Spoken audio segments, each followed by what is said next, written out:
อาการโดยความเคารพนอบนบปูจาขอย่อมือ10 นิ้วไหว้สาบารมีธรรมครูบาอาจารย์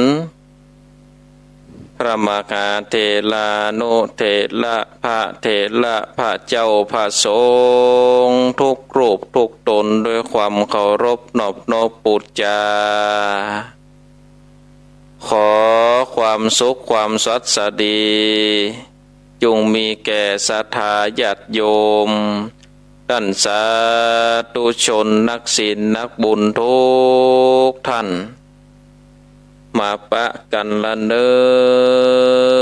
มาปะกันแถมแล้วกับช่วงรายการมรดกธรรมพื้นบ้านล้านนากับเกล้ากับผมอัตมภาพพระครูสังฆลักษณ์ธนอัตรรัตนสิริเจ้าอาวาสวัดหาลิกาลามสันมณะตำบลต้นทงอำเภอเมืองจังหวัดลำพูนก็ได้นำเอารายการมาปะมาพบกับศรัทธาญาติโยมท่านสาธุชนนักศีลนักบุญทุกท่านกันเป็นประจำทุกวันพุธเวลา3:30 นาทีถึง4:56 นาทีโดยประมาณก็อยู่ด้วยกันฟังนำฟังธรรมแบบปืนบ้านล้านนาศรัทธาญาติโยมท่านสาธุชนทั้งหลายวันนี้ก็เป็นวันพุธที่26เดือนกันยายนพุทธศักราช2563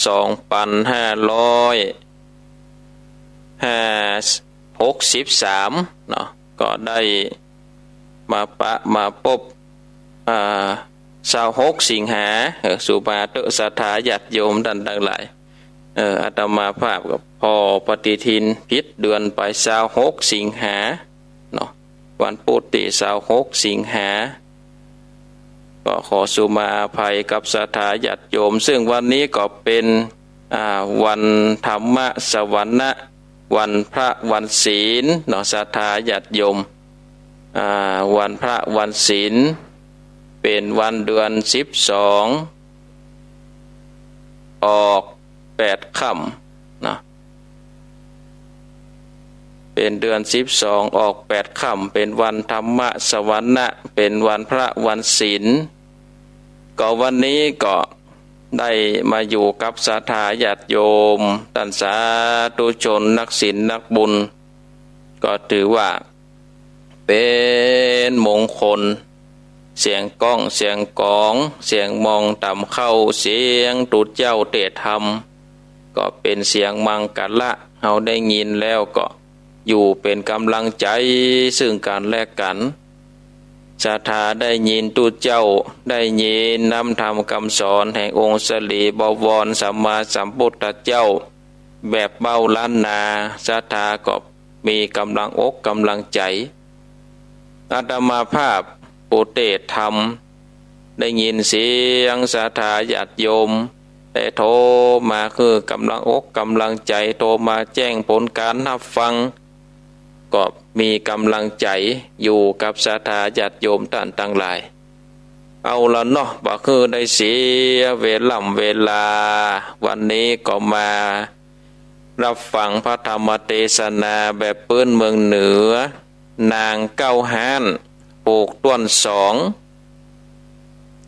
เจิญจวนศรัทธาญาติโยมท่านทั้งหลายได้ตั้งอกตั้งใจสดับรับฟังเป็นลำดับต่อไปนะโมตัสสะภะคะวะโตอะระหะโตสัมมาสัมพุทธัสสะ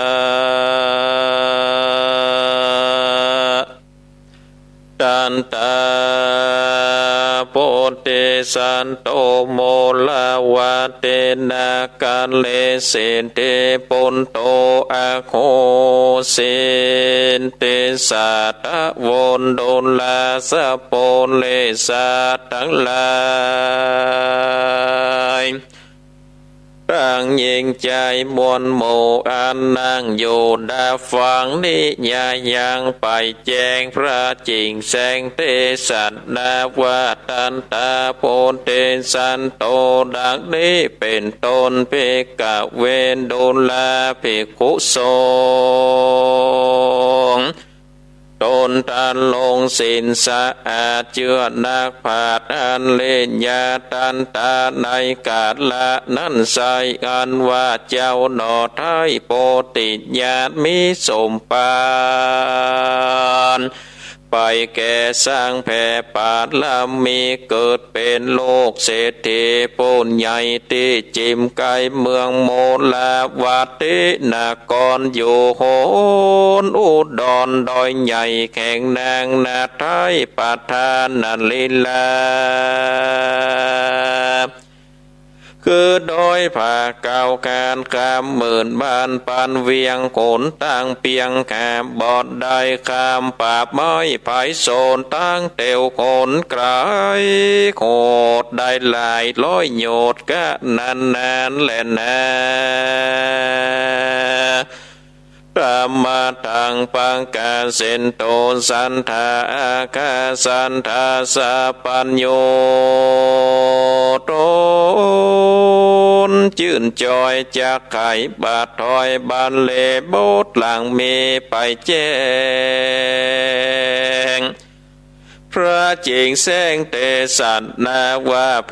กาเวนโดนลาเพกุทรงตนตันลงสินใสบอดเศร้าเป็นโลกผาเจ้าบนเลืองอันว่าเมืองโมลาวาตินั้นเล่าเป็นเมืองเก่าลาจันทานีหอเคลื่อนเมโจติคนนากีบานใสตั้งไปในและไปนอกเตียวเข้าออกสันสนต่างคนมีมากปอกาหากไหลมาเป็นที่พาณิชยาเตียวแว่คืนลองแผ่ขายขัวมีตังงัวใส่ต่างมาด่างเล่นลายผางล้างผายข้าคืนคนสนุกจื่นบานใจบ่าวสาวไปเป็นหมูลางไม้กู้แป้งปันคนตามันชื่นจอยจะออดน้อยวอนใหญ่แม้นคนใดมันลอดยังเมืองยอดมนลาวาตินากรใจอาวรมีมากบ่ใครพรากนี่กายย้อนเวียงใจใหญ่กว้างคนอยู่สั่งเต็มแน่จูภาษาใหญ่น้อยแน่จืนจ้อยบัวบานจากกำวานโยมผู้ต่างคนอยู่เย็นใจครับเสียงสายจุติมาขอลานศพมีนันเนืองป่านดังเมืองฝากฟ้าตวนแน่จืดแต่ว่าติงสาและนาในเมืองโมลาวาตินั้นสายยังมีเศรษฐีใหญ่บนนำชื่อว่าธรรมเศรษฐีว่าอันเศรษฐีโพดนั้นใจพายเงินคำลายกองก่อเข้าเปลือกล้อเต็มสางหอเขื่อนขวางใหญ่กว่าคนอยู่สร้างหลวงลายข้ายิงใจอยู่เฝ้ามีเมียหนุ่มเท่าชื่อสิทธิปาพามีศรัทธายังเชื่อใจไฟเอื้อสินธรรมและจะทำโจกใจเข้าของไหวยอดทานแก่คนผ่านและนักบวชบ่โอ้อวดจากแข่งคนขุมแปงมีแมกจูผู้ขากยินดีย้อนส่องเศรษฐีใจกว้างมันก่อสร้างต่าง รักษาศีลเจียงคานบ่ขาดบ่ประมาทคนใดข่าวลือไปถึงเต้าตนภาพดาวโมลาวาตินากรพระพุทธรกบไฟจริงตัง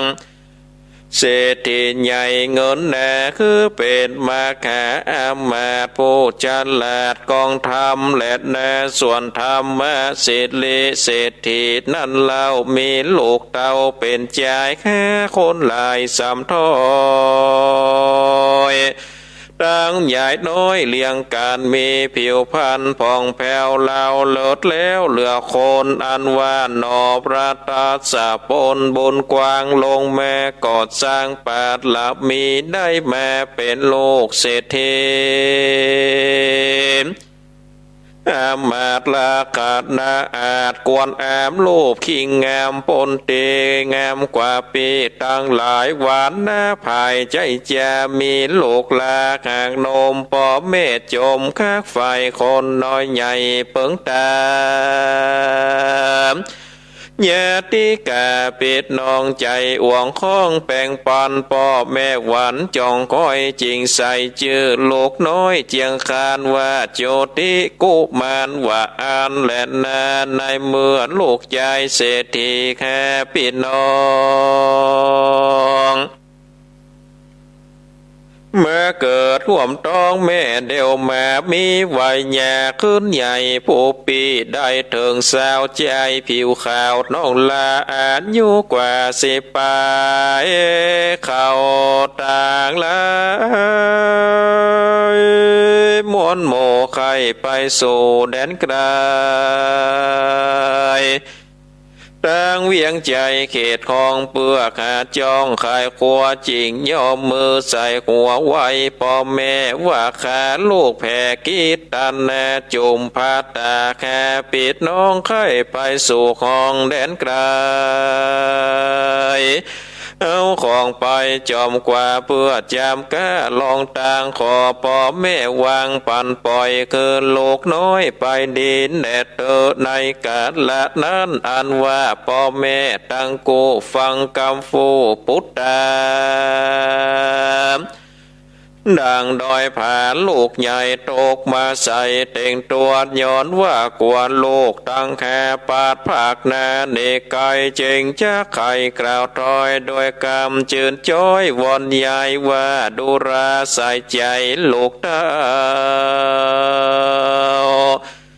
อย่าเกิดเล่าจากไปเตียวต่างไก่ดันเถื่อนสัตว์หลายเลื่อนมีลายคือเสือลายแหล่จ้างป่ามีอยากล่าภัยโสดแม้นถึงเมืองคนต่างดาวโจรขาดข่าวมากเตจงหาที่ปิงบ่อนใดในเมืองใหญ่แดนไก่เข้าของได้หลายหลากมีอยู่มากเฮือนหลากเกินคำขาดจากมาตั้งหมู่ข้ายิงใจตั้งหัวควายใหญ่หน่อยนับอาจลอยถึงปานมีจุอันจุเผาก็ขอลูกเต้าอยู่เกินละอย่าคิดตานาไฟอ้างไปแอวตาตั้งแดนไก่แดนเตอกันได้ยินพ่อแม่กล่าวขาลูกบ่าวจริงใครแจ้ว่าข้าแต่ปิตามันดาพ่อแม่เขาของแพทย์นานนามคือเงินคำจากมาตั้งหมู่ข้ายิงใจตั้งหัวควายลายแหลกหากเป็นของพ่อแม่ทั้งมวลบ่สมเปิงกวนลูกเต่าจากคือของเก่าเสียโซนแม่นจากเอากะตำบลภายแผ่ก็เป็นของพ่อแม่สององค์ลูกประสงค์ไข่ได้ของเขียนไว้กับตัวสองพ่อแม่เนื้อหัวเป็นเจียวปันลูกเต้าไปดีกำยังมีไข่เล่าว่าคนหาว อยู่ที่เก่าเมืองโตดแม้นเป็นคนฉลาดองอาจโดยพันแย่บอดเต้าคนแหน่แง่วใบเต้วทางไทยหลายเมืองก็ขอบุญเรืองพ่อแม่จงเกิดแผ่หลายแสงดีนั้นพ่อแม่ทั้งสองฟังกำปองลูกเต่าคืดใจเล่าไปแม่จิกมีวาจาปงปล่อยเกินลูกน้อยไปดีแล่นแน่กันได้ยินพ่อแม่ใครกล่าวแค่ลูกเบาเจยบานโยมือสานนมไวรีบจัดใจดาขัวจัดตังงัวใส่ต่างของตุยังแคบแม่เกิดวัฏหาแผ่นผ้าอันมีแก้กวนแปลงตั้งคำแดงเงินไตตั้งคนใจจอมตา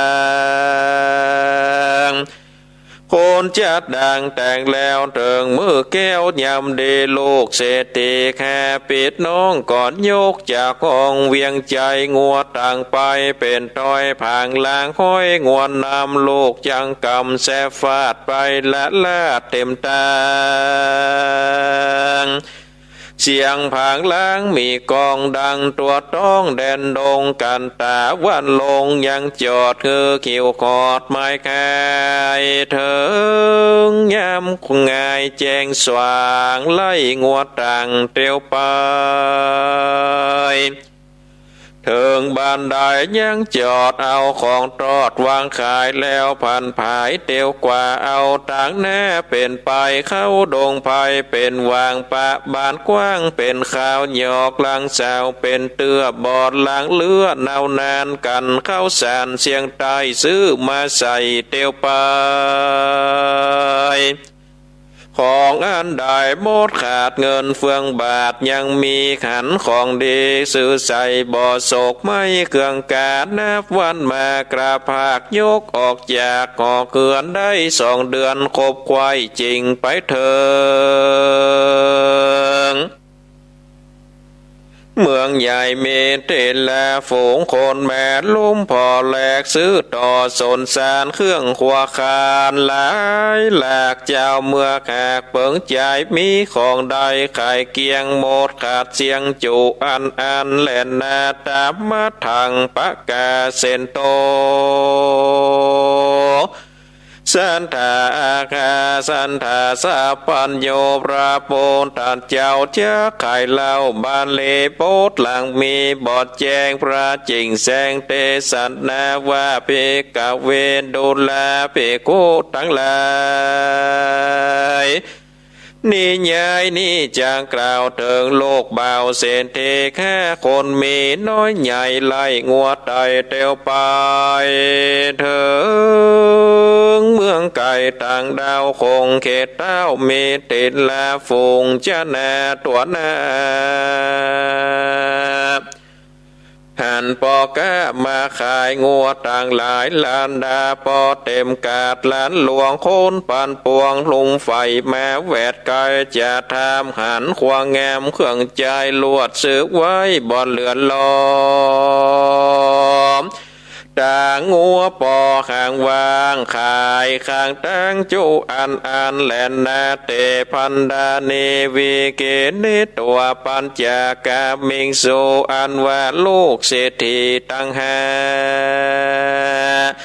การว่าขายของกาบวนละมวนเขาจวนกันตั้งค่าแอวสอดและตามใจขันของได้ขายง่ายในเขตค่ายเมืองตนข่าวซื้อขนมาไว้เคินลูกน้องใส่ดังดาหลายวันมาอ่านได้ปอกะใหญ่งวลายก็พันพายยกหมูปอกนาสูบเมืองอ่อนงัวนำจอนต่างนางัวต่างกว่าจอมลังผางลังดังมีกองโจมลูกน้องไล่ตีงัวปูนมุ่นหัวลำยิงงัวเวทวิ่งเป็นสายดูหลวงหลายจันจืดฝนปอบมืดตาโคนเข้าไปสนป่าไม้ข้ามป่าดอยใหญ่ดงแน่ฝูงโคนแน่งัวต่างเลี้ยงออกข้างกินเกียง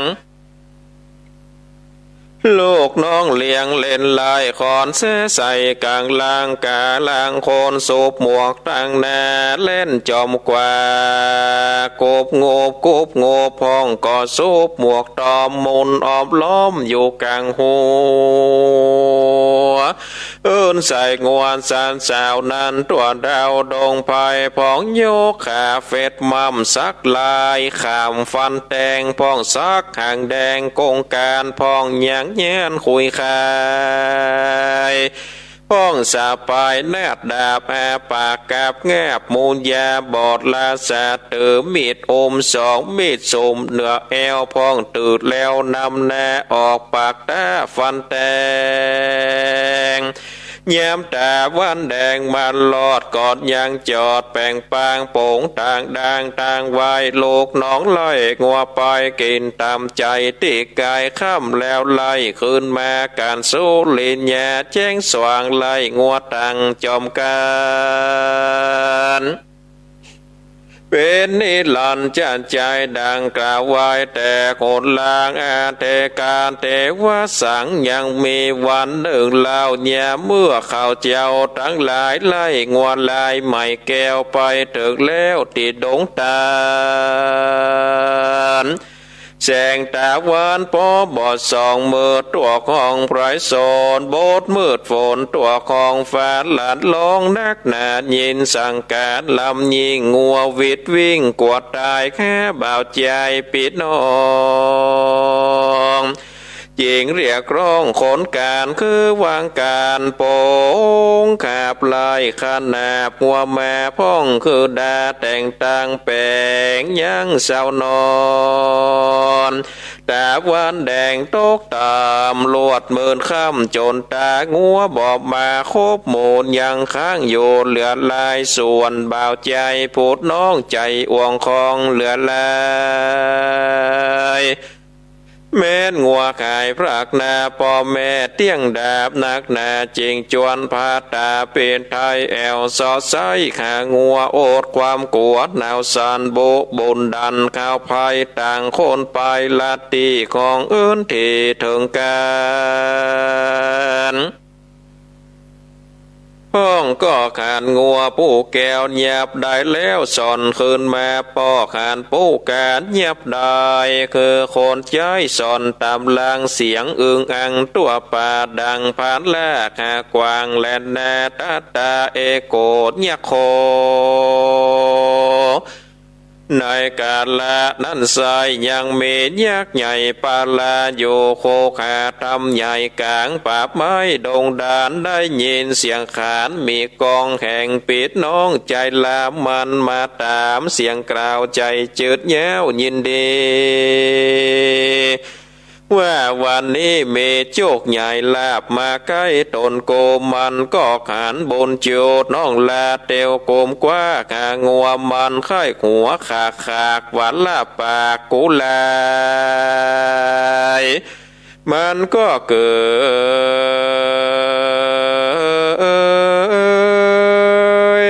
ดกายเป็ดนาไว้บอดแย่ตันใจเป็นงัวไปก่อนนาคือใจแล้วโดยไปสะใจใส่ใจน้องนาวบอกโอนอยากเท่ามาทาแหลงเกิดว่าเป็นบัวแปลงเขาตั้งจริงฟ้าฟังเปียขอดยากผมงอทะลิดโลนเจ้ารีบส้นโดยไปตกแดนไก่ลำตีไก่จากพี่ตั้งมวลและนาเตพาตะโลส่วนใจสีปีเบาของเป่าหาการเสียงเนืองนันตัวป่าเพื่อสอลากหางัวเสียงน้องตัวบอดทองแม่นเกิดห้องลายกามนึกเจ้าบุญนำน้องแลปีกปอกแน่ขาปางเตียงนอนข้างโคตรโคห่มผ้าอยู่คนเดียวเขาก็เลวหลังปอกเอากันออกแม้ปางบอกหันบนขวางน้องแลนอนห่มผ้าดังขันนิงอกตันพิงวุไม้วัดน้องแก่นไทยไปนาย เอินของไปตัวของเสียงตอบทองบอกขันมีเลือดยากผีตัวการหลักน้องแลป่าไปคือสัตว์จังไรใจหยาบมาการแก้บตนใจเกิดเจ้าบุญภายน้องลาลงเข้าป่าแดนไกลสุดวิสัยคำมืดฝาของข้างคนต่างปางโศกหมายร้องรำให้จูคนและนาตามัดถังปากกาเซนโตสันทาคาสันทาสัพพัญโยตนเป็นโคแก่โลกจะไขอาโภคบาเลโบทหลังมีไปแจงพระจิงแสงเตสันนาว่าเพกาเวดุราภิกขุทั้งหลายอันคงควายทำพาเสดเมื่อกูเกิดเป็นโจติกูมานกามมาปานชักจองตกอยู่ห้องดงพรายยักตาใสปากว่าบุญดันป่าดงนาเตพาตะโลส่วนอันว่าพี่ใจตั้งสีบอกโอตีขันคนตีอกตนล่ำลองต่างโลกน้องหมู่คนการเข้าสนสารถามข่าวของขายสาวตั้งปางตีอกขังจูผู้ว่าเจ้ากินกู้ตั้งได้เขาซ้ำไปสอดเหล่าควายที่เก่าหลายคนเสียงสะสนตัวป่าพองอยู่ท่าทางหลังเฝ้าแวดวังงัวต่างจนแจ้งสว่างควายแม่ซ้ำซอกหาแถมเล่าบอกหานน้องเน่าที่ต่างใดต่างที่ไก่และที่ไก่ตัวป่าไม้ดงดอนเขาสั่งหอนบอดแล้วว่าแม่นเสือแพ้วเล่นลายกาบกินใจน้องน้อยเลือดรังย้อยขันหอยแม่นผีตาบม้อยกินเจ้าซากนอนเน่าเตียงขันมีแม่นเจ้าหนีพระกางคอยเตียวย่างเตียงขงขันเตียงเป็นกุมพันยักเท่าป่าเอาเจ้าไปบนข้ามไปโสนปากกวางไปสู่ตาตั้งเข็มมาปานบ่อนยาจานเล่นนาการสอเสียงซ้ำสูดใจพระดงภัยป่าไม้ตาวานไก่ดาแรงสีจอมแปงปีบ่าวคอนพระเผาถมนาน้องสายตาหายจอยแสนโศกคอยอะไรแม้นอยู่ไปแถมเล่าจากปะน้องเน่าบอกก่อนมีกวนเดนีอยากจะคือปูนป่าดงตันเขาก็ปากันเรียกร้องโลกน้องนำนารีบจัดดาแต่งห่างติดงัวต่างเร็วปานแล้วเอาการยกกว่าไปตามตาตั้งเตียวลาดดงเขียวปาบไม้แน่บีให้เตียวไปบ่มีภัยโหข้องภัยบ่อท้องจะทำเตียวไปตามกับหมู่ปอมบอกหูง่ายแรงถึงตาวันแดงตกต่ำโบดมืดค่ำเย็นวอยังบ่พ้นดอยปากกว้างเขาจริงสร้างแปลงปางจู้คนข้างยังจอดกันว่าวันผูกลอดควายแม่เอาการแดนยกย้ายออกจากค่ายเตียวไปคำที่ไหนนอนหานต่างลาดด้านดงตานลางเตื้อหานบานปาดลางเตื้อผ่ากลางโปงลางเตื้อลงข่อมโกยเล่ผิวโจยผาจานเป็นนิลันจะใจนับอาจได้2 เดือนจริงเถิงเฮือนที่เก่าอันพ่อแม่เจ้าอยู่กอยต่างคือเมืองขวางโมลาวัดดีนกรและนาอันว่าเศรษฐีทั้งสองพ่อแม่เล็งหันแต่ตั้งไกลว่าลูกใส่ใจตั้งแค่ปีกปอกแน่คืนมาโสแม่นาสาบอดน้อยแน่เจินจอ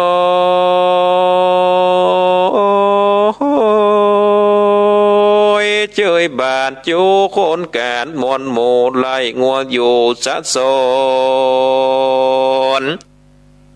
พี่สี่คนตั้งแน่ส่วนน้องและบอกกันมีสองเศรษฐีเกิดไฟว่าโลกแก่นไทยเตี้ยงโดยแม่เล็งใส่แต่สุดพอลูกน้อยนอบอกหันนาย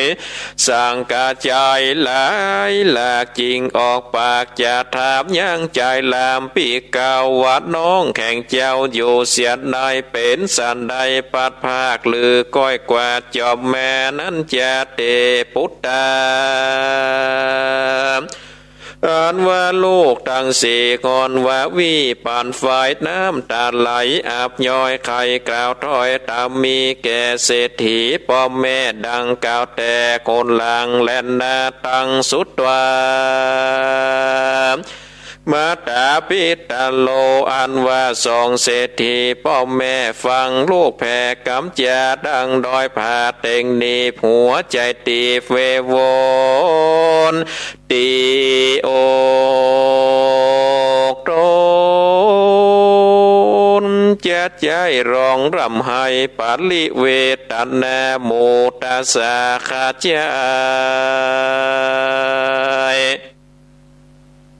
ตั้งดอยใหญ่ยิงจ่าตั้งน้อยใหญ่ยิงจ่ายมาเวทยายล้อมกายลวดของใครจูคนเขาเลโลนล่ำลองดังตัวห้องเกินขวางปันดังนางผู้แม่ของใครแผ่กำจาว่าปุตตะกาโนดูแลโลกน้อยและโลกน้อ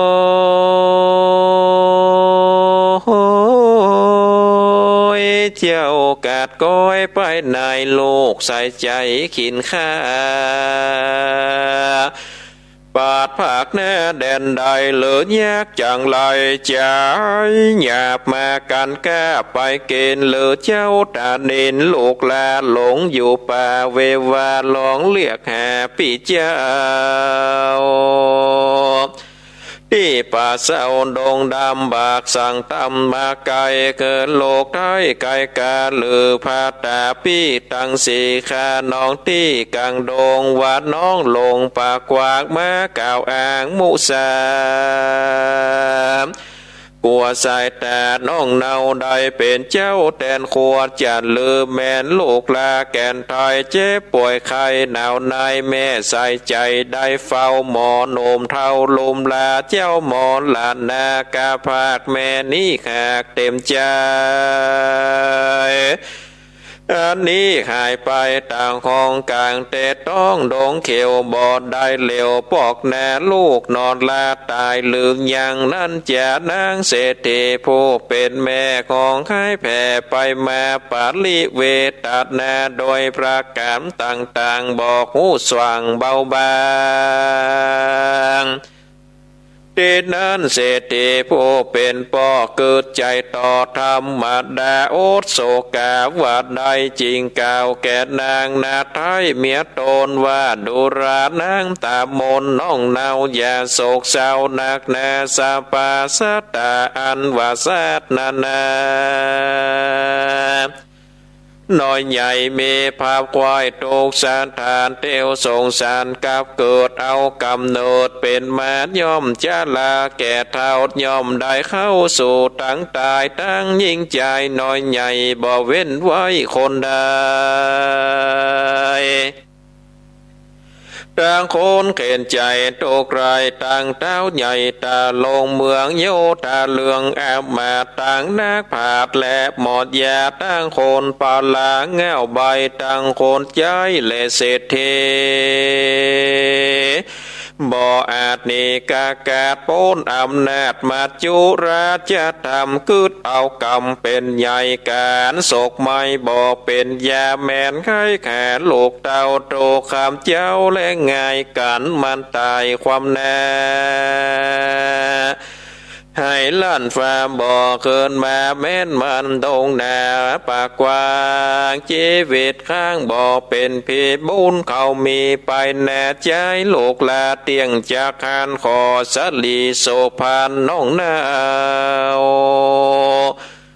อย่าโศกเศร้าอะไรตรงจังใจคือมันคือสอดดันหลายแสงกำเวนแข่งมาปาดไผ่บ่อแอพระเนตรแน่บุญมีมาไกลไผ่บ่ออาจไล่นี่คา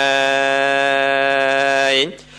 คนยิงใจตัวหนาบุญบาปกาขากป่าไปจากทุกใจอยากไรจากโศกไม่เกืองกาดย้อนบาปมาปัดตองจากปาดปิดน้องและผัวเมียลูกหลานเสียพระข้า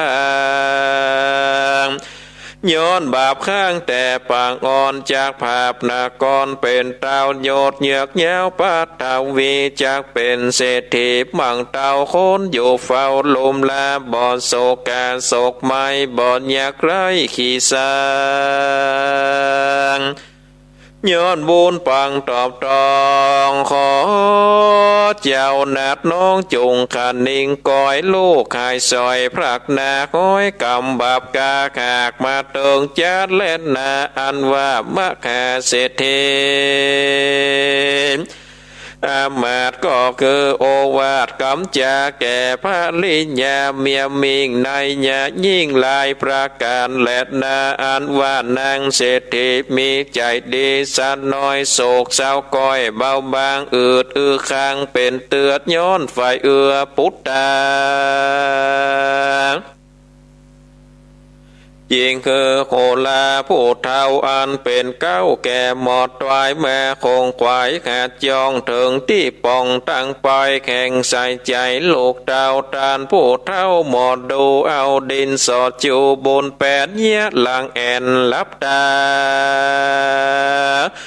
นับอาทิตย์มาเป็นเก่าตาลาบต่อเต้าถึงเศร้าตามปินเต้าแต่ทายวางต่างไว้เป็นทานลงเลขแหนกุลเศษตามประเภทโหลาไข้หัวขาจันหัวเขาหวานลูกเต้า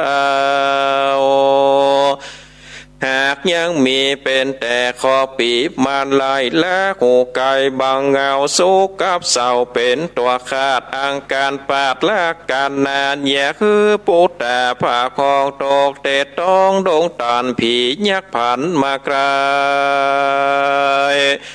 บอกอ่อนไม่เครื่องกาผาซามาช่วยกำบอดได้ความทนตายมีบุญหลายไปแน่จากเป็นเจ้าฟ้าดันลงเมืองยาซะเลืองใจจ้าเตียงปอกแน่ขึ้นมาบ่อนยาจัดและนาอันว่านางเศรษฐีผู้แม่ฟังเก่าแก่โคตรลาใจดีมาหลายหลากโศกเศร้าหากกับกายลางวันลายเลือนแหลดเยินต้นแก่โคตรลาแลนนาเตดเนจากวันนาจากแก้วถึงใจบ่าวโจติกุมารอ่านยากผ่านบาปสาวจุดหลอกเจ้าป่าไปกลางดงไผ่ป่าไม้ตั้งกับไว้แต่คนลางในขาดแนดนั้นอันว่าเมฆและฝนขายขาดแสงเดือนฟาดลงมาแจงแก่ตาเป็นตีเล็งคันทีเป็นตางมืดมัวฟังเป็นแข่งเจ้าบุญแต่งัวโตยงัวโอดความกลัวไว้ได้ล้นข้าวไก่กำคางงัวเนี่ยคางวิดวิ่งแจ้วน้อยจริงโดยปลายโตกแดนไก่เหมือนดังไกรเสียงเปได้บอกกันมีเอิ้นหลายเตกอดแล้วเสียงปีแก้วบอกขานแม่นอพุทธาค่อนไม้ลีฟวกไล่งัวแมนแยกผีมานเยี่ยแสง มันแต่งแกล้งโดยไปและนาตาตาในกาดละนั่นเรายังมีเสือโค้งเท่าเลนลายซอกินควายและงัวเถื่อน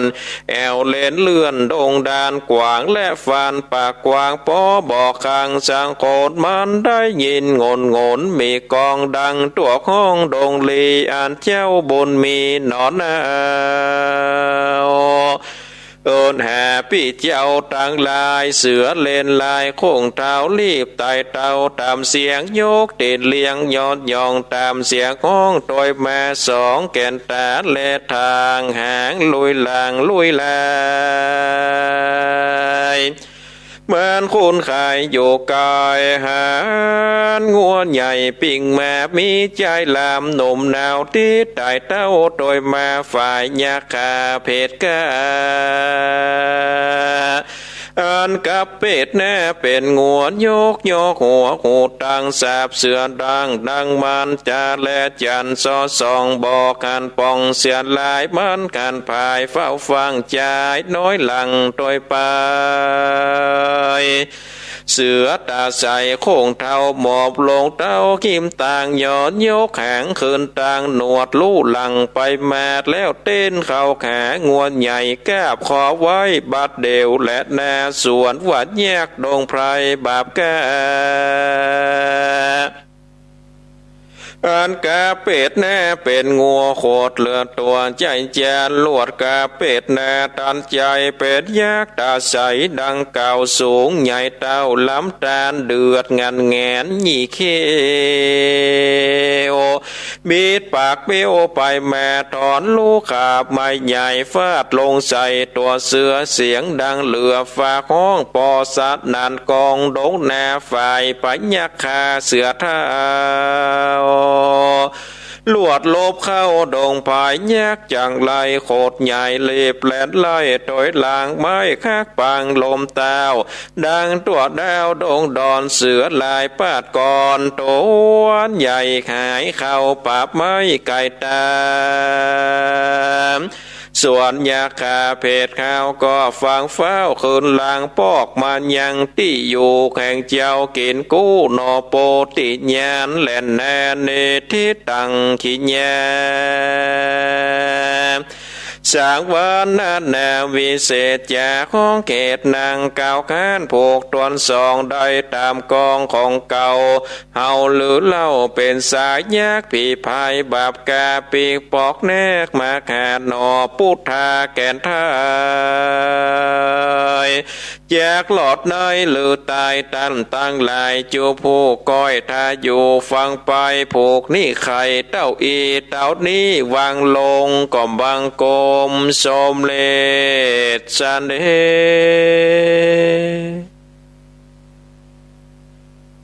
เอาละศรัทธาญาติโยมตันสาธุชนรักศีลรักบุญทุกท่านการได้เทศนาธรรมนางเก้าห้านผูกต้นสองเกาะปาลีปุณนังจบลงไปเป็นที่เรียบร้อยโออิดเหมือนกันเนอะศรัทธาญาติโยมสองหน้าเต็มเลยบ่มีเว้นสักหน้าเต็มหมดก็ใจเสียงหนักเหมือนกันก่อนยาวพอสมควรบ่พอสมควรเนาะศรัทธายาวขนาดเดินน่ะเนาะต่อไปก็จะได้สรุปเนื้อหาใจความสำคัญให้กับศรัทธาญาติโยมท่านทั้งหลายได้สดับรับฟังอันว่าทำนางเก้าแค้นผูกต้นสองนี้ศรัทธาญาติโยมเพิ่นก็ได้กล่าวถึงว่าเจ้านอโปติญาณนี่ได้สร้างบารมีได้อธิษฐานโปติญาณเพื่อที่จะได้สร้างสมปานได้ตัดสรู้ได้ทลัดปัญญาสัพพัญญูเป็นพระพุทธเจ้าตนหนึ่งเขาท่านทั้งหลายได้กลับได้ไหวก็ได้ไปเกิดเป็นลูกเศรษฐีอยู่ใกล้เมืองชื่อว่าโมลวตินครแล้วก็เป็นเมืองที่อยู่ใกล้เนาะ กับนางประธานลีลาที่อยู่บนดอยเก้าห้านข้ามบ้านข้ามเมืองข้ามป่าข้ามดอยไปก็จะว่าไกลก็บ่ไกลจะว่าไกลก็บ่ไกลก็ประมาณหลายร้อยโยชน์ในคณะนั้นนี่ศรัทธาญาติโยมอันว่าเมืองโมลวตินครนี่เป็นเมืองเก่าเป็นบ้านเก่าเมืองเก่ามีหอเฮือนคนตั้งหลายก็เตียวเข้าเตียวออกดึงไปนอกไปในเอวขึ้นล่องขึ้นล่องใจงัวต่างเนาะใจงัวต่างมาต่างเสียงพางลางงัวนี่ตึงดังหรอกล่องเล่งล่องเล่งล่องเล่งบัดเดี๋ยวนี้นี่บัดได้ยินแล้วก็เนาะพางลางเนี่ยนะงัวก็บะค่อยบะลำห้อยแล้วบะเดียวก็ไปเลี้ยงตีตามคอกตามปังตังนอกเนี่ยบะได้ปล่อยเตียวตามบ้านตามจองแล้วเสียงผางลางงัวก็ใครจะหายไปแล้วก็เนาะเราอ่อนนี่ถ้าบ่ฮู้จักล่ะเนาะเสียงผางลางถ้าเป็นเสียงผางลางศรัทธาญาติโยมก็คงจะกึดออกว่าเป็นเสียงจะได้แต่ถ้าเป็นละอ่อนบะเดียวก็โอ้กึดออกแล้วก็เนาะว่าผางลางนี่เป็นจะได้เนี่ยก็บ้านนี่เมืองนี่โมละวัตตินี่ก็อยู่ในบ้านเป็นในบ้านในเมืองก็เป็นบ้านเมืองที่กล้าขายลายล่องม่วนเนาะก็มีตึงมาขอละศพปีพาดดุริยะดนตรีทั้งหลายโอ้ดิดสีตีเป่าเป็นบ้านเมืองที่ม่วนที่งันในเมืองหั่นก็มีเศรษฐีชื่อว่าธรรมศิริมีเมียเนาะชื่อว่าศิริปภาธรรมศิริเศรษฐีกับนางศิริปภาเศรษฐีนี่ก็อยู่ด้วยกันก็มีศรัทธายังเจือต่อกุลแก้วเจ้าทั้งสามประการก็ปาการปฏิบัติปัดปูถือศีลถือธรรมได้ถวายทานแก่นักบวชแก่คนผานเป็นคนที่อู้ม่วนจาหวานโอ้ไปตันใดคนก็ฮักศรัทธาญาติโยมคนก็ฮักก็เพราะว่าสองเศรษฐีนี่เป็นคนใจกว้างคนใดเป็นคนทุกข์ยากขอทานบ่มีข้าวจะกินบ่มีเงินมีคำใจก็มาขอเศรษฐีสองผัวเมียเศรษฐีสองผัวเมียก็แบ่งฮื้อไปในเมืองนั่นก็ได้อยู่ล่มเย็นเป็นสุขเศรษฐีนั่นมีลูกอยู่5 คนศรัทธาญาติโยมเป็นชายหมดเลยแล้วก็น้องคนสุดท้ายนี่ชื่อว่าโชติกุมารโชติกุมารนี่เป็นคนที่รูปร่างงามผิวก็งามมีผิวพรรณวรรณะอันงามศรัทธาญาติโยมงามโมดพ่อแม่ก็คักนะเพราะว่าเป็นลูกล่าเนาะเป็นลูกล่าหัวหอมก็มีความฮักก็เป็นธรรมดาเขาทั้ง5 คนใหญ่มานี่ศรัทธาญาติโยมก็กึดว่าโอ้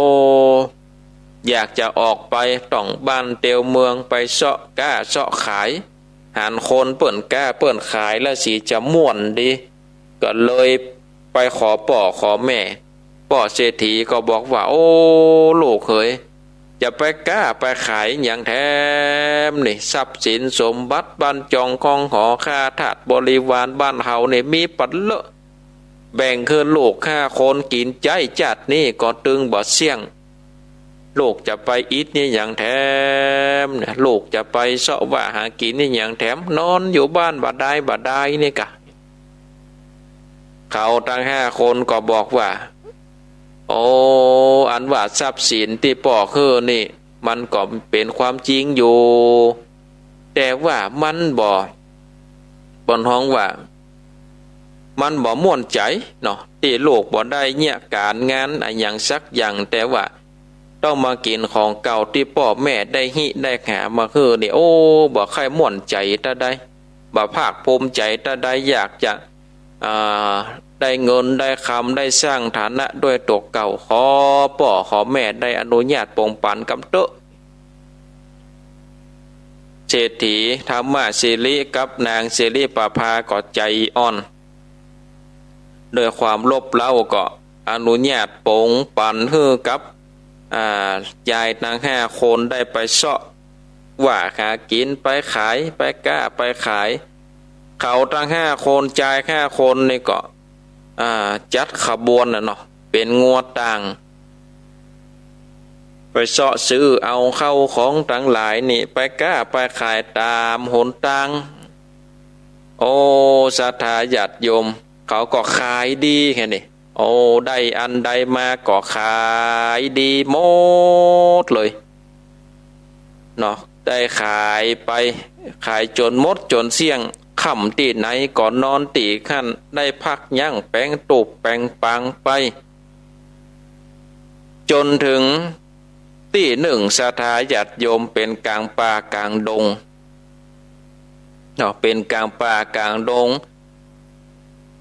เมื่อไปถึงกลางทางนี่มันมืดมันค่ำแล้วนี่ก็ปลาเอางัวเข้าแหล่งล่ะปลาเอางัวมามัดก็มาพองัวโอ้แปลว่างัวนี่ปีกมาบัดเสี่ยงตัวงัวนี่จะไปอยู่ทางใดนี่ก็เลยจวนน้องคนสุดท้องเนี่ยโชติกุมารนี่ก็เลยจวนอ้ายจวนอ้ายทั้ง4 คนว่าอ้ายเฮาไปเสาะหางัวปะถ้าว่าเฮาไปเสาะหางัวนี่เฮาก็จะได้งัวมาถ้าเฮาบ่ไปเสาะหานี่เฮาปิกไปบ้านไปจองพ่อแม่ก็จะมาด่าเฮากะนี่หรอกพ่อแม่ก็จะมาด่าเฮาโอ้บัดอันขี้คร้านได้ยินคำพ่อแม่ด่าไปเฮาไปช่วยกันเสาะหางัวเขาตั้ง5 คนจ่าย5 คนก็เข้าไปในป่าเนาะไปเสาะหางัวกันว่าปะแล้วก็คือลูกน้องไล่ไปติดตั้งปางติดกลางป่าแล้วมีวันนั้นนี่ศรัทธาญาติโยมมียักษ์ตัวหนึ่งอยู่ในป่าในดงยักษ์นี่ก็เสาะว่าหากินก็ได้ยินเสียงใจได้ยินเสียงคนได้ได้ของอยู่ที่ขั้นก็เลยว่าโอ้วันนี้เป็นลาบปากลาบต้องเฮาแล้วจะได้กินอันอย่างเขาจะได้กินยังคนหรอกูเตือกินกะสัตว์สิ่งคิงห้อยวันนี้นี่สมใจแล้วจะได้กินคนเห็นหรอโอ้จินคนนี่บ่ได้กินหมดแล้วก็เลยทะแลงเป็ดเนาะทะแลงกายทะแลงเป็ดเป็นงัวศรัทธาญาติโยมทะแลงกายทะแลงเป็ดเป็นงัวได้เดินนำหน้าไปโชติกุมารนี่หันว่าเป็นงัวก็บอกเกิดว่าเป็นยักษ์ทะแลงเป็ดก็ไล่ไล่ตัวงัวนั้นก็แซงวิ่งยักษ์ก็แซงวิ่งไปหล่นไปทางหน้าโชติกุมารก็ไล่ไปโอ้จนหายจนไกลปี่ไก่อ้ายไปแล้วก็เลยบักกับหลังหันเพราะว่าไล่งัวศรัทธาญาติโยมทั้งหลายพอไปถึงกลางป่ากลางดงเนี่ยโอ้แปลว่าเข้ามานี่ไก่อันสุดป่าแล้วพี่ทั้งหลายก็อ้ายทั้งหลายก็หาน้องแหละโชติกุมารเนี่ยเนาะก็บ่ได้ยินเสียงตอบเสียงท้องก็เลยเกิดว่าน้องนี่ถ้าจะปิกไปบ้านไปอยู่ที่ปางแล้วเป็นนอนห่มผ้าลับอยู่ขั้นแล้วก็เลยได้ปากันใส่ใจตกลงไงอันแล้วก็เลยปิกไปปากันปิกไปพอยังตูบยังปางโอ้แปลว่าน้องบ่ได้ปิกมาตามที่เขากึดแล้วนี่โอ้แล้วจะเงียบใดนี่โอ้จะเข้าไปเสาะไปหามันก็มืดก็ค่ำแล้วเอาก็รออยู่ที่นี่ก่อนวันพวกมาเจ้าก็ไปเสาะไปหาเห็นหรอส่วนโชติกุมารนี่ศรัทธาญาติโยมไล่งัวไปถึงกลางป่านี่ก็ไปจับใส่เสือศรัทธาญาติโยมเสือนี่ก็ได้กินงัวหรอเสือได้กินงัวก็ไปหั่นใส่ งัวที่ยักษ์ตนนั่นแถลงเป็ดนั่นนะได้แถลงเป็ดเสือนะก็หันแล้วก็โดดใจโดดใจงับคองัวแล้วก็เอาฟาดไปฟาดมางัวนั้นก็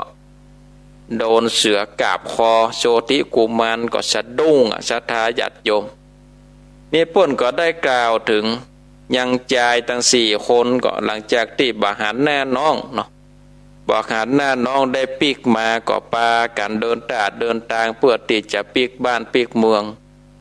เดินทางไปใจเวลาหลายมื้อหลายวันก็ไปถึงยังบ้านยังเฮือนแล้ว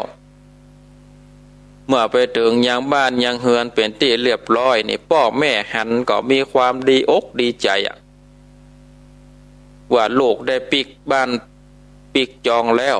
แต่มันนับไปนับมาลูกเขาหายไปไหนคนนี่ก็เลยถามใจตั้ง4 คนลูกตั้ง4 คนว่าแล้วน้องหายไปไหนโจติกุมารหายไปไหน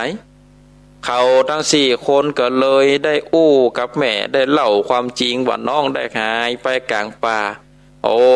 นางเสรีประภานี่ตุกอกตุกใจศรัทธาญาติโยมให้3 วัน 7 วันบ่เนาะใช่จนน้ำตาบ่มีล่ะศรัทธาเข้าก็บ่กินเกิดตึงหาลูกเต้าแล้วก็มาจมมาซ้ำว่าสู่เขานี่บัดใจก้าเอาน้องนี่ไปปล่อยป่าปล่อยดงก้าเพราะกลัวว่าน้องนี่จะได้เป็นใหญ่จะได้เข้าได้ครัวก้าจมซ้ำเมื่อลูกใจตั้ง4 คนเขา4 คนก็บาดใจแม่บาดใจมันเป็นเหตุสุดวิสัยข้าก็บอกงูว่าน้องหายไปทางใดก็ซ้อหาแล้วนะก็ตึงบับปะนะอีโลแจกันไปเนาะแล้วก็เจ้าเศรษฐีธรรมศิรินี่ศรัทธาญาติโยมเปิ้นก็ได้มาปลอบใจว่าน้องเหยหากว่าลูกของเฮานี่มีกรรมมีเวรที่จะต้องตอบใช้ขึ้นลงป่าก็เลยตามกรรมตามเวรมากับน้องเหยน้องก็จะไปกุดนักถ้าว่าลูกเขามีบุญที่จะได้ปิกมายังบ้านยังจองก็ตึงได้ปิกมาถ้าลูกเขาบ่ได้ปิกมาก็แสดงว่าหมดบุญของเขาแล้วเฮาก็บ่สามารถที่จะเนี่ยอันหยังได้นะน้องเฮ้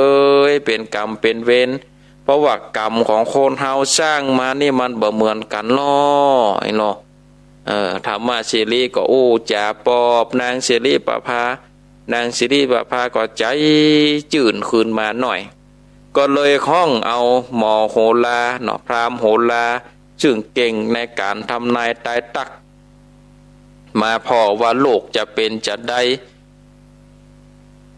มาพอแล้วหมอโหราก็มาเอากระดานมาขีดเลขมาตำนายขีดไปขีดมาขีดมาขีดไปแล้วไข้หัวคะแหละศรัทธาญาติโยมไข้หัวตอยตบหัวข่าวเลยว่าลูกด้านนี่บัดตายโชติกุมารนี่บัดตายแต่ว่ามันเป็นแต่เคราะห์แต่น้ำมันเป็นแต่กรรมเก่าที่ได้ปิกที่ได้ปัดภาคจากบ้านจากเมืองไปแต่แหมบ่มน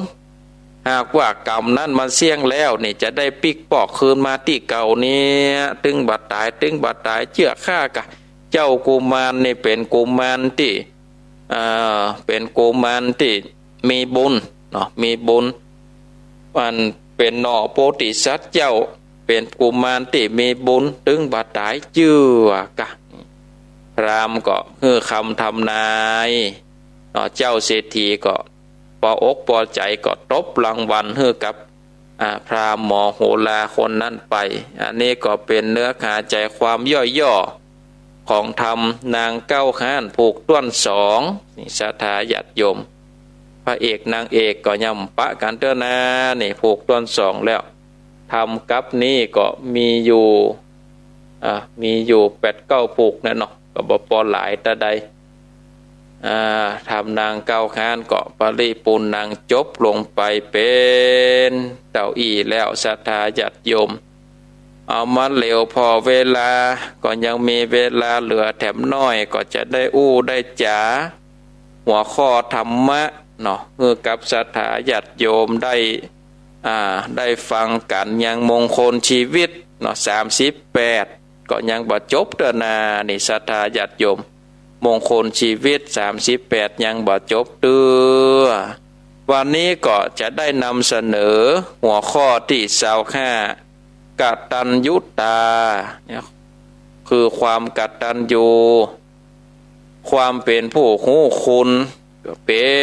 นมงคลอันสูงสุดนะศรัทธาญาติโยมกตัญญูตานี่หมายถึงว่า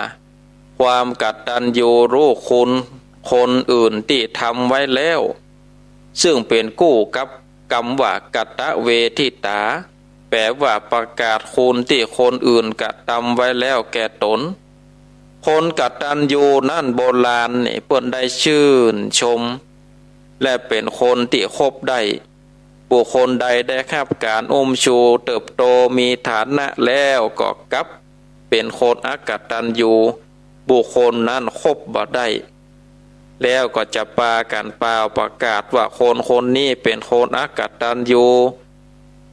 ธรรมเนียมไทยถือว่าบุญคุณนี่เป็นเรื่องที่สำคัญดื่มน้ำให้นึกถึงคนขุดสระทานผลไม้ให้นึกถึงคนปลูกต้นไม้ศรัทธาญาติโยมภาษิตไทยจะกินน้ำก็นึกถึงบุญคุณของคนขุดสระกินผลหมากหลากไม้ก็ต้องนึกถึงบุญคุณของคนปลูกต้นไม้คนจีนนี่เปิดมาจากแผ่นดินใหญ่มาจากประเทศจีนมาพึ่งพาอาศัยพระบรมโพธิสมภารทำมาหากินเจริญก้าวหน้าพ่อคักปูจาพระเจ้าแผ่นดินหู้กุลของแผ่นดินหู้บุญคุณคนบุญคุณต้องทดแทนแค้นต้องชำระนี่ตาเอาจากได้ยินหนังจีนนะเนาะบุญคุณต้องทดแทนแค้นนี้ต้องชำระเนาะ10 ปีนี่ตึงหายแก้แค้นตึงบัดสายแล้วก็ถือคติที่ว่ามีพ่อมีแม่บ่เคารพบูชาไหว้พระไหว้เจ้าไปก็เปล่าประโยชน์ในเรื่อง3ก๊กนี่ศรัทธาญาติโยมกวนอูนี่โลกนับถือและยกย่องว่าเป็นประดุจเทพเจ้าแห่งความซื่อสัตย์และกตัญญูมีรูปร่างสูงผมยาวเขางามหน้าแดงแห่งนักได้ฉายาว่านักฆ่าน้ำชายังบัดตันอุ่นมีพี่น้องร่วมสาบาน2 คนก็คือเล่าปีกับเตียวหุยครั้งหนึ่งมหาอุปราชโจโฉแต่งทัพไปตีเมืองชีจิ้วของเล่าปีน้ำน้อยย่อมแพ้ไฟเล่าปีกับเตียวหุยก็ได้สู้รบกันก่อก้านทัพโจโฉก็หนีไปซุกปีกอยู่กับอ้วนเซี่ยวโจโฉฮึกเหิมบุกไปตีเมืองแห่พือถิ่นปกครองของกวนอูหน้าตีนนี้เล่าปีก็ได้ฝากภรรยา2 คนให้กวนอูได้ดูแลโจโฉออกกลลวงให้กวนอูออกมานอกเมืองทหารแถมส่วน1ส่วนต่างเข้าไปจิไฟเผาเมืองยับเอาภรรยาของเล่าปีมาเป็นตัวประกันต่อรองให้กวนอูยอมจำนนโจโฉทรงเตียวเลี้ยวไปเกี้ยกล่อมกวนอูฮือสวามีภักดิ์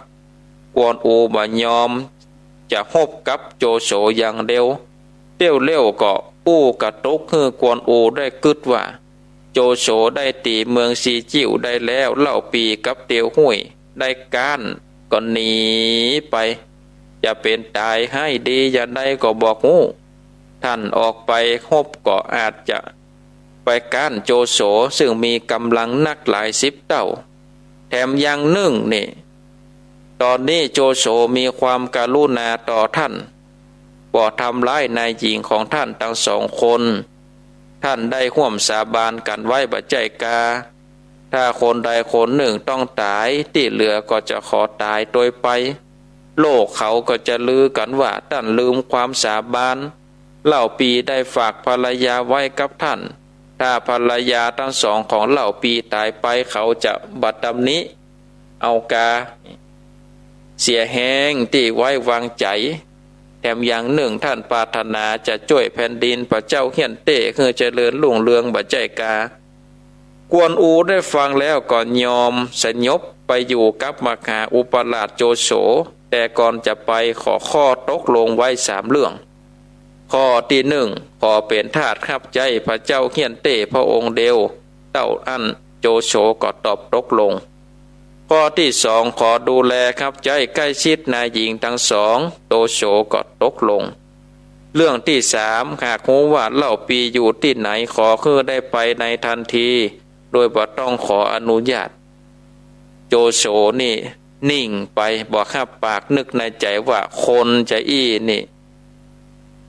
จะมีอันยังไว้ในใจกึดไว้ในใจจะได้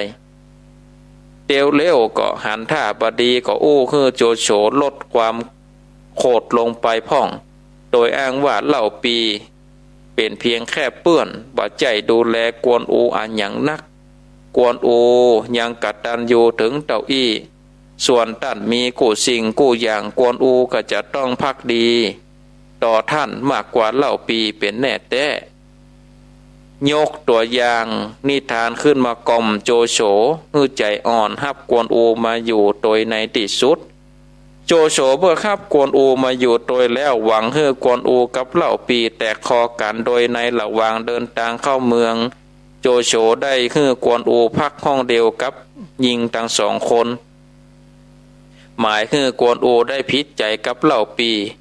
กวนอูฮื้อนายหญิงทั้ง2คนนอนในห้องส่วนตัวเก่าเป็นยามเฝ้าอยู่นอกห้องแผนการนี้ก็เลยบ่สำเร็จกวนอูซื่อสัตย์กตัญญูต่อเล่าปีแท้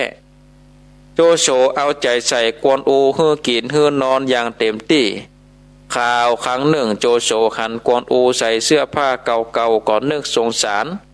ก็เลยมอบเสื้อผ้าตัวใหม่คือกวนอูรีบถอดเสื้อผ้าเก่าใส่เสื้อตัวใหม่ไว้ตั้งใน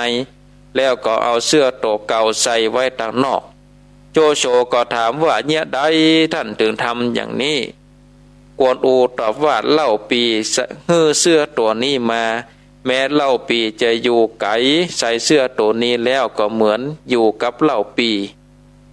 แถมอย่างหนึ่งข้าพเจ้าบักหันหน้าเล่าปีมาเมินแล้วหันเสื้อตัวนี้ก็เหมือนหันหน้าเล่าปี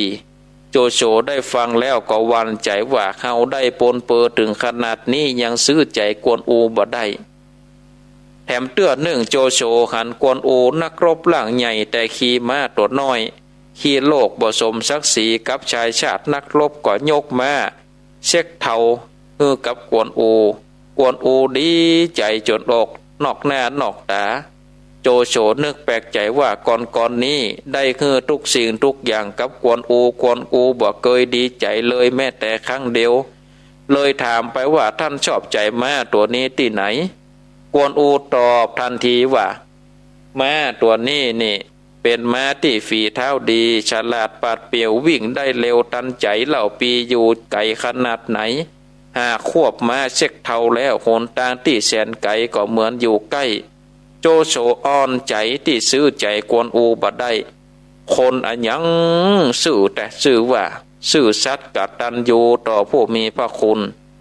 ที่เล่ามานี่ศรัทธาญาติโยมท่านทั้งหลายเป็นเพียงเสี้ยวหนึ่งของความกตัญญูของกวนอูเท่านั้นภายหลังกวนอูแสดงความกตัญญูและกตเวทีต่อโจโฉเมื่อข่าวที่คงเบ้งใจคือกวนอูไปตัดศีรษะโจโฉแล้วก็คือคำสัตย์กันว่าถ้าตัดคอโจโฉบ่ได้ปีกมาจะตัดคอของข้าพเจ้าฮือท่านศึกครั้งนี้เดิมพันด้วยคุณธรรมกวนอูจับโจโฉได้แล้วก็ฮือชีวิตโจโฉเหตุที่โจโฉได้เคยเลี้ยงพอตัวเก่ามาแล้วปีกมาหาคงเบ้งทำตามคำสัตย์ตัดหัวตัวเก่าคงเบ้งบอกบ่ต้องเขาแค่ลองใจว่าท่านเป็นคนจะได้กวนอูนี่เป็นยอดนักรบที่มีความซื่อสัตย์มีความกตัญญูต่อผู้มีพระคุณตลอดเวลาเมื่อเขาตายไปแล้วเกียรติคุณปรากฏเกียรติยศลือชาเจ้าโลกได้สร้างรูปเคารพทำที่ปฏิสถานเคารพกับไหว้บูชาดุจดังเทพเจ้าพระพุทธเจ้าก็ยกย่องคนเช่นนี้ว่าเอสาภิกขเวสัพปุริสะภูมิยะทิทังกตัญญูกตเวทิตาดูก่อนภิกษุทั้งหลายค ความกตัญญูกตเวทิตาเป็นพื้นฐานของคนดี ดอกไม้สวยให้ดูที่สีคนดีให้ดูที่ความกตัญญูความกตัญญูนี่เป็นคุณธรรมที่ล้ำค่าค้ำแผ่นดินฮื้อยืนยงค้ำใจคนฮื้อคงที่ค้ำลาภผลให้เพิ่มพูนทวีค้ำชีวีให้เจริญรุ่งเรืองเนี่ยศรัทธาญาติโยมท่านทั้งหลายคือกึดว่าเฮาควรมีความกตัญญูนางกรรมกรสอนใจว่าถึงสูงสักอักขฐานสักปานใดถึงวิไลเลิศล้ำสง่าสีถึงเก่งกล้าฉลาดกล้าปัญญาดีถ้าไม่มีคุณธรรมก็ต่ำคนนี่ศรัทธาญาติโยมเพราะฉะนั้นนี่ศรัทธาได้พึงสังวรใจว่าเฮาควรที่จะมีความกตัญญูต่อบิดามารดาต่อผู้มีพระคุณโดยเฉพาะพ่อเฉพาะแม่ครูบาอาจารย์ผู้มีพระคุณที่เคยเลี้ยงที่เคยได้คือความรู้มาเนี่ยเขาควรที่จะกึศตอบแทนคือกตเวทิตากึศตอบแทนประกาศคุณของท่านอันนี้ก็คือเป็นธรรมะมงคลชีวิตเนาะข้อติสาวห้ามามาจาคือกับศรัทธาญาติโยมท่านทั้งหลายได้สดับรับฟังเอาละศรัทธาญาติโยมท่านทั้งหลายมาเหลวพอเวลาก็มีเวลาเหลืออยู่10 กว่านาทีต่อไปก็จะได้เปิดสายให้กับศรัทธาญาติโยมท่านทั้งหลายได้โทรมาแจ้งผลการนับฟังโทรมาโทรมาจาว่าฟังอยู่ทางใดฟังอยู่ที่ไหนมีศรัทธาญาติโยมเปิดวิทยุฟังก็ว่าอาตมาภาพนั่งเทศอยู่ที่สันมานะดีคนเดียวกาจะมีศรัทธาเปิดวิทยุฟังก็ว่าฟังก็โทรมาได้เนอะ08658781770865878177หับสายเจริญปอนไว้สาอาจารย์พระครูโยมโควิดครับติดตามอยู่กำลังเข้มข้นปุกหน้านี่ก็จะได้เจอกันนอกนะครับครูนอกพระเอกทางเอกก็นั่นนะมากันลังหลงดอยอย่างไรล่ะครับฟังไปจินตนาการเราก็เคลิ้มกันนะท่านพระครูหลับไปเป็นเตื่อมากันนี้เนาะถ้าเขานอนวันนี้มันจะคิดหลับแต่มันไม่ได้หลับแต่เราไม่มีเป็นจะรุ่งตื่นแห่กันมันเราต้องจินตนาการตัวมันถึงจะได้เข้าถึงอัตโลดนะครับนั่นนะกะจินตนาการเป็นตัวละครนะเนาะครับเพราะว่าเราจะได้เห็นภาพอย่างเราถ้าเราฟังคำไอ้มรดกเก่าแบบนี้ถ้าเราจินตนาการตัวเราก็จะมันจะบ่ได้อัตโลดนะครับนั่นนะกะต้องจินตนาการโตยครับแต่ว่าฟังซึ่งมันผ่านหูไปนะมันจะได้หูกันนะแม่นแล้วครับขอเป็นกำลังใจให้ท่านพระครูนะครับนะสาธุโมทนาครับไว้สาครับสายต่อไปเจริญปอนแต่ไว้สาเจ้าลุงพระครูมันสิเกลือศิลาพรสีเตี้ยบ้านโฮงละปูนเลิศทำปลูกต้น2แล้วเนาะนางก้าวหานนี่แต่มาถึงเทือกทวน2แล้วเจ้าพระธรรมกันเอาเนาะโอ้บรรยายก็จับแจ้งดีฟังแต่เจ้าแล้วก็แม่ฟังก็มาแต่เจ้าแล้วเจ้าสาธุเจ้าธรรมพันยาวเนาะทำยาวก็ฟังกันไปอันบรรยายแถมเรื่องพระคุณของพ่อของแม่เฮาบ่ลืมท่านพระคุณของพ่อของแม่นี่ความกตัญญูนี่เป็นบุญอย่างล้ำเลิศนะเจ้าแม่นแล้วเจ้ากลับไปจ่าเด้อท่านพระครูติดตามท่านพระครูตลอดเจ้าสาธุโมทนาบุญรักษา08658781770865878177เจริญปอนไว้สาเจ้าท่านพระครู ชัดเจนดีก็ อ้าวชัดเจนดีเจ้าโทรหาความซื่อสัตย์อย่างอันนี้อยากเนาะเอายังอื่นก็ซื่อใจดึงได้นะ นะคะขนาดเปิ้นเอาสะปะสะปานหื้อเนาะ โอ้ผลตึงลืมบุญคุณนั่นคนแหลกนะ นั่นนะคะคนเลี้ยงคนดูเปิ้นเนาะคนสาบานเป็นพี่เป็นน้องกัน คนที่มาทีหลังนั่นเพิ่นก็ห้างแต่เพิ่นก็ซื่อสัตย์กับคนแหลกนั่นนะเนาะ นั่นนะคะ ได้ยังก็ดีใจว่าได้มาเลยอุ่นใจได้ไปหาเพิ่นมันวุยดีอะเนาะ โอ้ซึ้งใจแต่เนาะ อีกาคนเอาอ่ะตาชัดเจนดีเนอะเจ้า สาธุโมทนา พระเจ้า เอาสายต่อไปเจริญปอน ไว้สาจ้า แม่จันฟอง เอานอนค่ะเกิดกวนหน่อยลุกนึงเข้าดีกว่าเว้ย โอ้ลูกนึ่งเข้า เดี๋ยวไปวัดนะ ก็จะดีไปวัดเนี่ยเนาะจะ5 โมงแล้วนี่ด้ะ กันหลังกับกันนี้ไปไปเอาเรียกกับไปกันเนี่ย ฝนตกหลายก่อแจ้ห่ม ตกมานี่หน่อยเดี๋ยวจะขึ้นนะ เอาแต่คืนก็ตกอยู่จ้ะ เดี๋ยวบ้านตกสักหน่อยกำลังใจเนอะ สาธุโมทนาบุญรักษาเนอ0865878177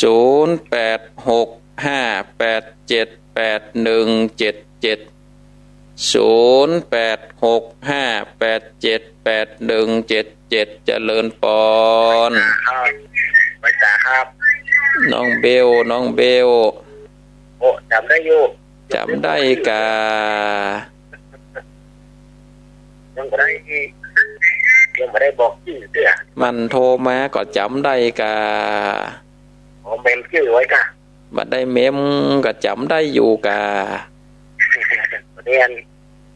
เดี๋ยวจะไปกาดนะครับ เอาจะได้ไปกาดแล้ว สบายดีเนาะ สบายดี สบายดียังไม่มีใครใส่กันเต้น นั่นแหละกะ มาได้เนอะผู้เล่นกันมาได้เนอะอาจารย์ มันมามียอดเตอนาเนาะ ผมมียอดที่นะหน่วยมันบะขึ้นนะ มามีกระต้นมันมียอดเตัว ผู้เล่นกันไปเส้นวันไป นักกะเป็นกู้เป็นกีมกันไป ไม่โกรธผมเนอะผู้เล่นนะ เป็นยัง เอาไว้สาเขาท่าน สาธุโมทนา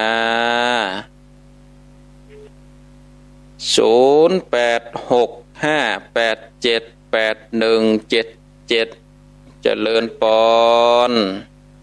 ตามไว้สาครับท่านพระครู ป้อน้อยบุญปาน ครับผมฟังอยู่เนอะข้าฟังตั้งแต่ตี 2แล้วนะ โอ้ก็ว่าเขาเตะทำคนเดียวอยู่น่ะดะ โอ้เป็นไงพอโอ้บางฝั่งนี่ฟังกันนักขนาดฝนตกยังฟังกันอยู่นะเนี่ย เอาฝนตกกับเดี๋ยวนี้ ครับผม เอา โอ้ดีใจท่านพระครูอะพี่ว่าเมื่อกี้ท่านจะได้มาเมืองฝั่งอยู่ผมนึกว่าท่านจะบอกมาแล้ว ไป นะ กาวันที่12นะ โอ้ดีใจท่านนะครับ จะได้ ขอกลับ ปะ ไปศาลเด้อวันที่12ปะกันครับ สาธุจะได้ปะกันแล้ว ครับผมกลับไปศาลครับผม สาธุสาธุอ้าวฮับสายฮับสายเอาเจริญปอน นมัสการเจ้าแม่ซิบสายก็มาเลยมาติดมาเดียวเดี๋ยววิสัย โทรจากทางใดแหม แม่แต่แล้วเนอะน้องแฝกเป้สารปีเจ้า อ๋อน้องแฟกสารปี เจ้าติดเดี๋ยวก็ยังมาตีท่านมาติดมาเดียวนี่ปวดโตจุก เอา ตีเป็นเล็ก นักกะ ผม ต้อง เป็น มา ของ ต้อง ม่ว มัน น แน่ใจหัวม่วนอะไรอย่างก็แฮนนะ นางเข้าห้าน เจ้าน่ะกะจดเขียนนั่งเขียนจนบนแนวหันโอ้ทำโมตั้งแต่3 โมงท่านเดี๋ยวขอร้อยจ่าขอเทศอย่างเยี่ยมม่วนเยี่ยมันไปตลอดนะเจ้า สาธุมีศรัทธาฟังก็เต เวลาถึงฟังตลอดโอ้อดแล้วอดนอนละม่วน ม่วนดีก็ฟังกันไปเรื่อยๆเน้อ ฟังเจ้าไม่ใช่ว่าคือสอนมันแน่อัน เห็นมาได้เนอะฟังกันเป็นกำลังใจก็แต่เนอะ สาธุ แล้วได้เดือนสายนี่แม่จะอยู่คนเดียวมาได้เนี่ยเอาวิทยุเอาธรรมะเป็นกูนะแม่เนอะเจ้าบัดเดียวนี่ตึงเอาเตะๆแล้วเอาธรรมะเป็นกูไปจะได้หายง่อมเนาะไหว้นะขอท่านเป็นร่มโพล่มใจของเจ้าบ้านเจ้าเมืองอีตลอดไปเนอะสาธุโมทนาบุญรักษาเนอะสาธุเจ้าโยมมือ10 นิ้วยกไหว้เตะๆแล้วสาธุได้ครบกระเกือกันเนาะกำลังวัดได้ปะเนาะสาธุโมทนาเนอะถูกเจ้าจุกดีมีแก่ขอท่านรักษาตัวก็ดีเนอะบ่รู้เจ็บไข้ได้ป่วยเนอะสาธุจังนี่ขออนุญาตยกหูก่อนเนอะศรัทธาญาติโยมขออนุญาตยกหูก่อนเวลาก่อนไล่หลังมานี่แล้วขอสาธุอนุโมทนานะวันนี้เปิดสายได้7สายนะสาธุอนุโมทนากับสายแรกจากโยมโควิดดอยหลังถ้ำอันนี้ก็ฟังอยู่สายที่2จากแม่สุกแก้วศรีลาพรศรีเตี่ยบ้านโฮงสายที่3จากแม่จันเลือนใสเวียงตากการสายที่4แม่จันฟองแจ้คมสายที่5จากน้องเบลผู้พิการทางสายตาสายที่6จากป่อน้อยบุญปันมโนครเมืองฝางแล้วก็สายสุดท้ายจากโยมแม่ดาราหนองแฟกสารปีก็ศรัทธาก็อนุโมทนาเนอะอนุโมทนากับปอออกแม่ออกศรัทธาญาติโยมท่านสาธุชนนักศีลนักบุญติฟังอยู่ติโทร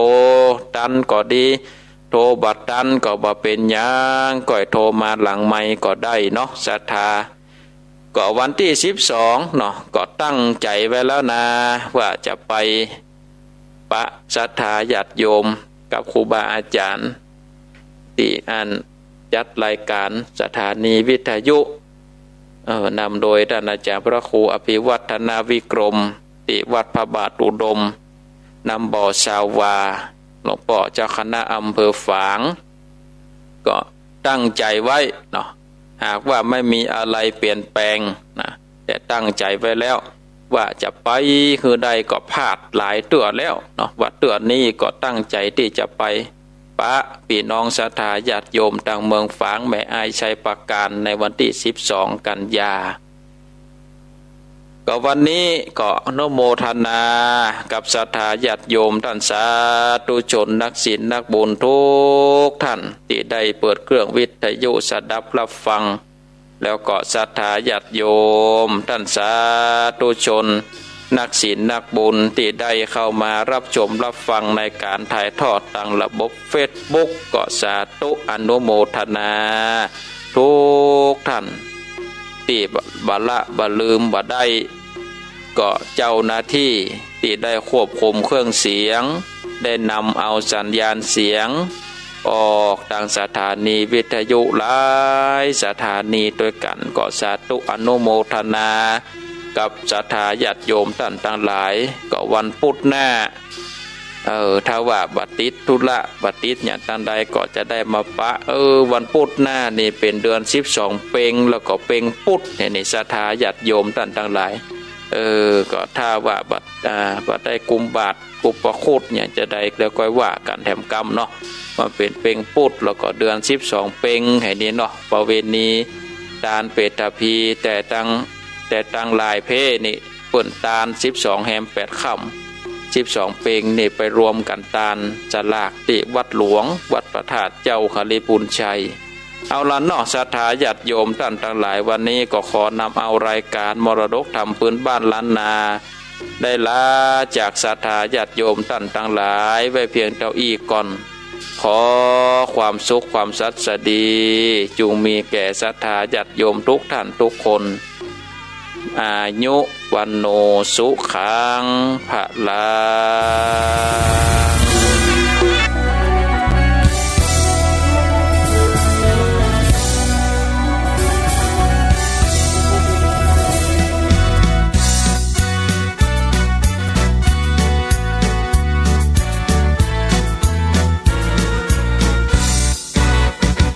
รือข่ายวิทยุชุมชนภาคเหนือเกิดขึ้นเพื่อประชาชนชุมชนทั่วไปโยงพิจิตรพิษณุโลกพะเยาเชียงใหม่สุโขทัยเชียงรายแพร่แม่ฮ่องสอนเราเชิดชูชาติศาสตร์กษัตริย์และรัฐธรรมนูญเราเกื้อกูลบริการกันทุกองค์กรลำปางตากอุตรดิตถ์ร่วมคิดร่วมปอนเที่ยงแท้แน่นอนเป็นสื่อกลางสร้างสรรค์สิ่งดีกำแพงเพชรเพชรบูรณ์ลำพูนน่า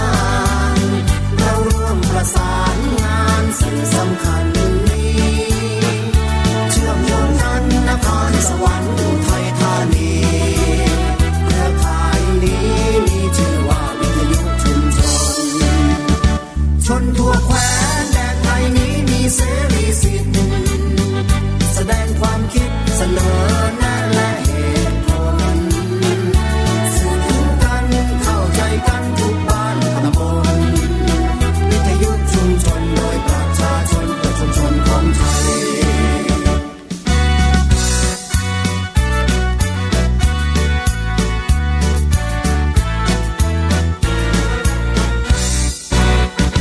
เครือข่ายวิทยุชุมชนภาคเหนื